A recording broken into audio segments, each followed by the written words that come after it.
Imagine investing every single dollar your multi-billion-dollar company has into one crazy, unproven idea. If it succeeds, you control the world. If it fails, you go completely bankrupt, and 100,000 people lose their jobs. In 1962, Ford Motor Company was bleeding to death. Their competitor, General Motors, was absolutely destroying them. Ford was seen as an old, boring company made for grandparents. They needed a miracle, or a massive gamble.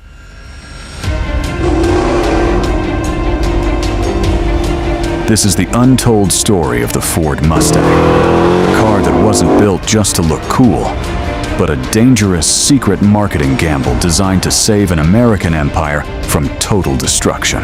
To understand the gamble, we have to look at Ford's biggest failure: the Edsel. In the late 1950s, Ford spent $400 million developing a luxury car called the Edsel. In today's money, that is over $4 billion. And guess what? It was a total disaster. Nobody wanted it. The design was mocked, and Ford lost a historic amount of money. But by 1960, a massive shift was happening in America.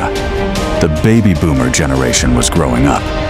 Millions of young teenagers were getting their driver's licenses. They didn't want the big, heavy, boring station wagons their parents drove. They wanted speed. They wanted style. They wanted something affordable. Enter Lee Iacocca, a brilliant young marketing genius at Ford. He realized that if Ford didn't capture this young market immediately, General Motors would put Ford out of business forever. But there was a massive problem. Henry Ford II, the big boss, had banned the company from making any new sports cars after the Edsel disaster. Lee Iacocca knew he had to break the rules. He formed a secret group called the Fairlane Committee. They met in secret at a hotel outside of Ford's headquarters to design a car that didn't officially exist. Their strategy was brilliant, but incredibly risky. The car had to look like an expensive European sports car, but it had to cost the same as a standard cheap family sedan. How did they do it? Through a masterclass in business efficiency. Instead of building a new car from scratch, they took the engine, suspension, and chassis from a cheap existing Ford car, the Ford Falcon. They just wrapped it in a jaw-dropping, aggressive new body. When Iacocca finally showed the car to Henry Ford II, the boss was terrified. He looked at Iacocca and said, "If this car fails, you are fired, and this company is finished." The green light was given. The Mustang was born. But now came the hardest part. How do you sell it? Ford didn't just launch a car, they engineered one of the greatest marketing campaigns in human history.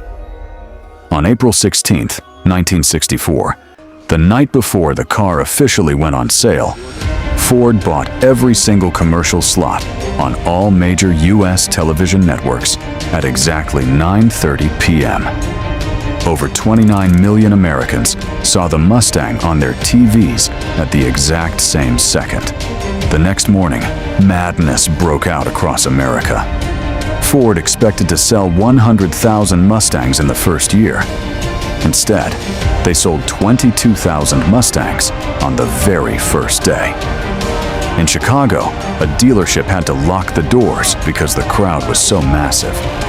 In Texas, a truck driver was so distracted, staring at a Mustang in a showroom window, that he crashed his truck directly into the dealership.